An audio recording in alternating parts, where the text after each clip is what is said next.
नमस्कार, आप देख रहे हैं एमएनपी न्यूज़। मैं हूं आपके साथ राहुल श्रीवास्तव। इस समय हमारे साथ बातचीत करने के लिए विनोद सप्ताह जी मौजूद हैं, जो प्रदेश सचिव हैं समाजवादी पार्टी से और मैनपुरी में समाजवादी पार्टी का कैंपेन कर रहे हैं।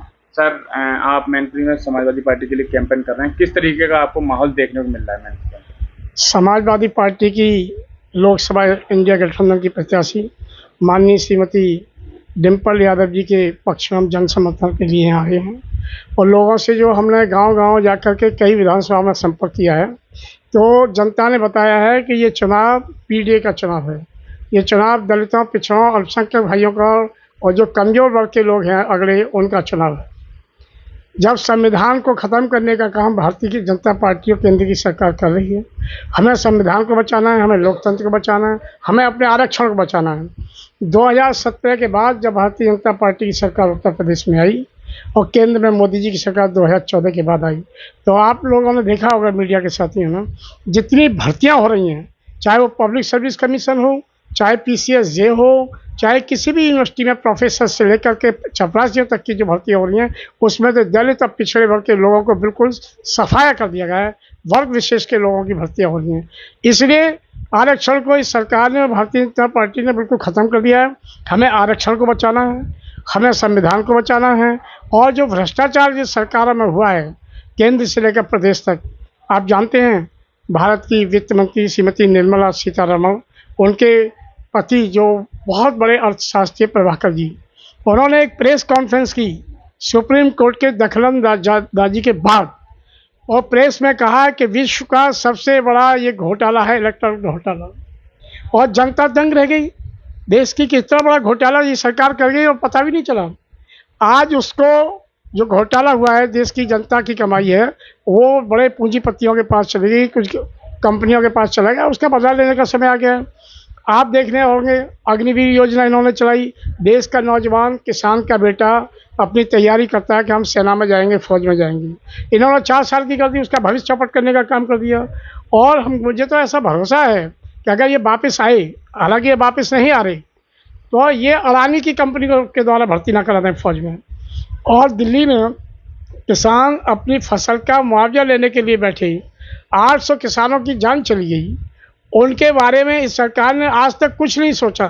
ये क्या करते हैं, जब चुनाव लोकसभा विधानसभा आता है तो 2-1 महीने के लिए लोगों के खाते में पैसा डाल देते हैं और उससे कई महंगी चीज़ें, चाहे वो गैस का सिलेंडर हो, चाहे आपका ड्राइविंग लाइसेंस हो, कोई भी चीज़ हो जनता से जुड़ी हुई चीज़ें, उसको 10 गुना महंगा कर देती हैं। हमारी महिला खिलाड़ी जो विश्व में, दुनिया के शहरों में, देशों में जा कर के उन्होंने मेडल प्राप्त किए, और वो अपने मांग को लेकर के जब दिल्ली में बैठी तो उनके साथ दिल्ली पुलिस ने किस तरह का व्यवहार किया आप जानते हो। इसलिए माननीय श्रीमती डिम्पल यादव जी यहाँ से 5 लाख वोटों से जीत रही हैं।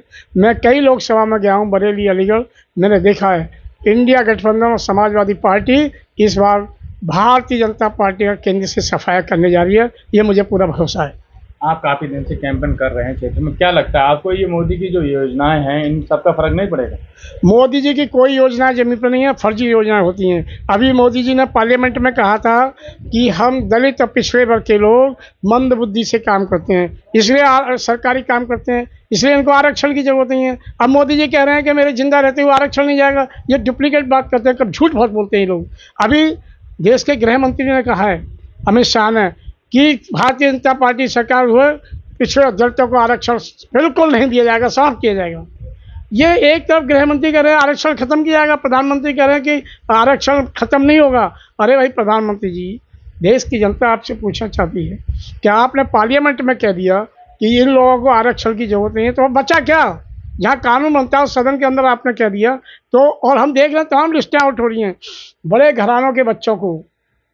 अब देखो ओम बिरला के बेटी को डायरेक्ट आईएएस बना दिया। लगभग 300 लोग इन्होंने गैर तरीके से बिना एग्जाम के आईएएस अधिकारी बना दिए।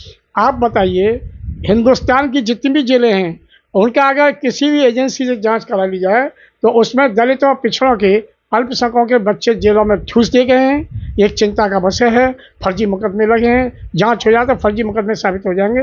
और देश की जनता, उत्तर प्रदेश की जनता और मैनपुरी की जनता ने ठान लिया है कि भारतीय जनता पार्टी को हटाना है। और डिम्पल यादव जी के क्षेत्र में मैं लगातार घूम रहा हूँ, गाँव में रात को 10 बजे तक घूमता हूँ, सुबह हम लोग 7 बजे निकल जाते हैं। भाई श्री राकेश ठाकुर हैं, सब लोग हमारे साथ साथ निकलते हैं। तो अब मैंने देखा है वहाँ जाकर के, सतीश जी हैं, हम लोग गांव में जब जाते हैं तो गांव के लोग कहते हैं इस बात तो डिम्पल जी को जिताएंगे, जितना मैनपुरी में विकास हमारे नेताजी मुलायम सिंह यादव जी ने किया। हिंदुस्तान की किसी पॉलिटिकल पार्टी के नेता ने मैनपुरी, इटावा और या कन्नौज में विकास नहीं हुआ। डिम्पल यादव जी जीतेंगी, साथ में कन्नौज लोकसभा से श्री अखिलेश यादव जी भी भारी बहुमत से जीतेंगे। और बौखलाए हुए हैं भाजपा के लोग, देख रहे हैं मुख्यमंत्री के चेहरे पर शिकन पड़ गई, प्रधानमंत्री के चेहरे पर शिकन पड़ गई। ये उठ पटाख भाषा देने लगे हैं। प्रधानमंत्री जी, एक प्रधानमंत्री का बहुत बड़ा पद होता है, इनकी भाषा शैली स्तर गिर गया है। विपक्ष के नेताओं के लिए भाषा बहुत गंदी बोलते हैं, ऐसा प्रधानमंत्री को नहीं बोलना चाहिए। इनका ये जो नारा है 400 पार का, 80 की 80 सीटें जीतेंगे, फिर इसका क्या होगा?